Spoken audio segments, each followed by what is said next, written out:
Bagaimana perang di Ukraina akan memukul perekonomian di rumah Anda? Kita mulai dari harga minyak bumi yang sudah di atas $106, di mana harga ini hampir $50 di atas budget yang dianggarkan oleh APBN Indonesia di harga $63 per barelnya. Anggaran per tahun belanja BBM lebih dari 300 triliun jika diimpor sebanyak 800.000 barel per harinya. Naiknya harga minyak bumi akan membuat kantong APBN jebol, tombok nambah 200 triliunan rupiah lagi jika minyak bumi harganya di atas $125 per barel bertahan terus selama beberapa bulan ke depan bahkan hingga akhir tahun. Sebaiknya harga jual BBM bahkan disarankan di atas 18.000 atau 20.000 per liternya di SPBU. Ini semua hanya asumsi, namun kita menengok fakta sekarang.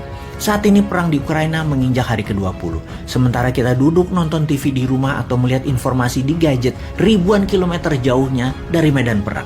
Kita mengucapkan dalam hati, untung bukan di Indonesia perangnya. Tapi kali ini saya membawa berita buruk kepada sahabat semua. Kita semua tahu ada dua sisi cerita.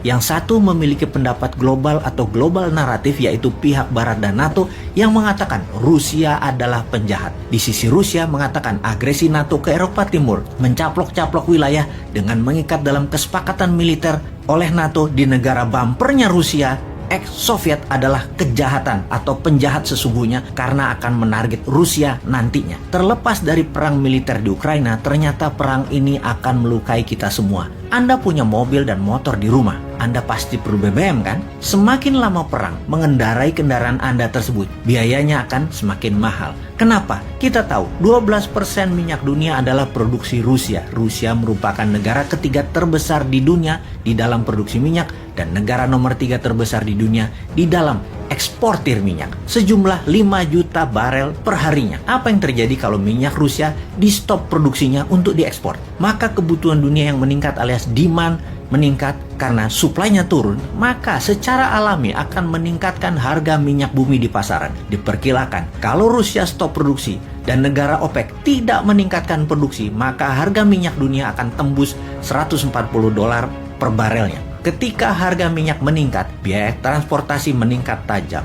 Biaya mobil, truk, kereta api, pesawat terbang, biaya distribusi, biaya angkutan, semua naik tajam. Artinya apa? Semua barang menjadi lebih mahal. Harga barang menjadi mahal semuanya. Harga makanan, harga kebutuhan pokok, semua jadi mahal. Intinya, ketika harga minyak bumi meningkat, semua harga-harga meningkat. Pertanyaan lain lagi, seberapa mahal kenaikan itu terjadi? Dalam statistik bernegara, rata-rata setiap kenaikan $10 per barel akan meningkatkan 1-2% inflasi. Maka ketika dari $63 ke $105 per barelnya, naiknya $40, maka dipastikan inflasi Indonesia akan naik minimum 4-8%. Meningkatnya inflasi di Indonesia. Kita ke Rusia yang terkena sanksi ekonomi. Bank Rusia kena sanksi ekonomi dari negara G7 dan dari banyak negara lainnya. Bank-bank milik Rusia tidak bisa lagi memakai SWIFT, Interbank Transaksi Internasional. SWIFT adalah singkatan dari Society for Worldwide Interbank Financial Telecommunication. Dengan bank Rusia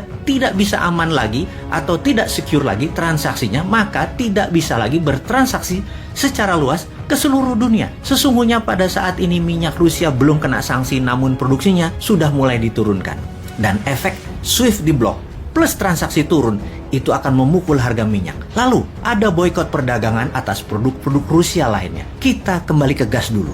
40% gas Rusia itu melalui pipa melalui daratan Ukraina ke Eropa Barat. Dan saat ini suplai gas ke Eropa Barat mulai terganggu, bahkan sudah mulai ada yang shutdown.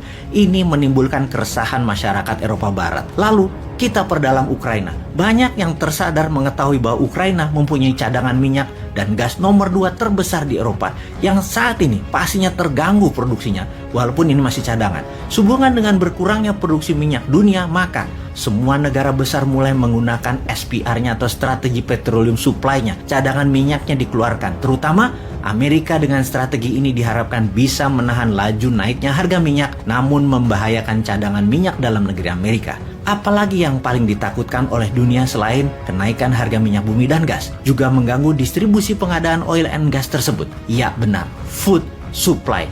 Kita semua tahu Ukraina adalah pengekspor dan penyedia 50% sunflower oil atau minyak bunga matahari. Saat ini penjualannya nol, shutdown shippingnya.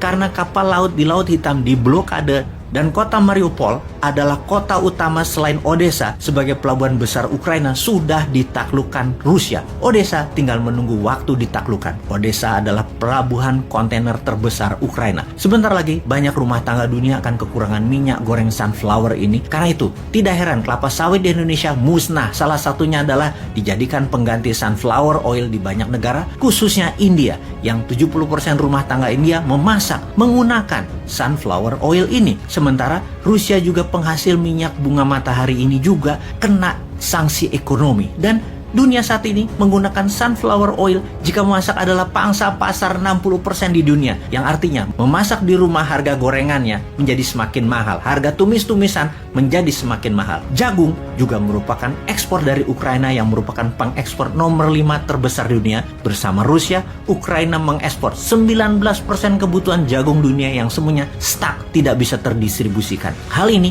mempengaruhi pakan ternak, makanan ternak, sirup jagung, cornflake, dan macam-macam lagi kebutuhan turunannya. Kemana jagung Ukraina dan Rusia itu berlabuh? Terbesar ke Tiongkok. Satu lagi, gandum. Rusia merupakan produsen gandum yang menyuplai 20% kebutuhan dunia, di mana Ukraina juga merupakan penyuplai 10% kebutuhan dunia. Keduanya dikombinasikan merupakan penyedia 30% kebutuhan dunia. Kemana gandum tersebut dikirimkan? 70% adalah ke negara Barat Asia dan Afrika, di mana negara-negara tersebut jika ingin memasak pasta, roti cane, pizza, dan berbagai jenis roti, negara Turki, Mesir, Sudan, Nigeria, Sri Lanka akan merasakan dampak negatif tersebut. Teringat gandum Rusia yang kena musibah kering akibat terkena serangan harps. Walau serangan ini tidak diakui sebagai serangan perang cuaca, namun gagal panen gandum di Rusia pada tahun 2010 memicu Arab Spring 2010 dan 2011 yang menumbangkan banyak kepala negara di daerah Arab tersebut termasuk Mesir. Karena masalah gandum. Gandum adalah masalah serius. Itulah sebabnya dalam dunia terkoneksi dan saling ketergantungan yang terdistrap akibat perang di Ukraina telah banyak mengganggu suplai energi, emas, pupuk, batu bara, precious metal seperti titanium yang merupakan 10% kebutuhan dunia aviasi, yang semua itu mengakibatkan terjadinya perang kebutuhan barang jadi maju di garis depan. Sudahkah Indonesia paham? Paham kalau produksi barang jadi maju di garis depan?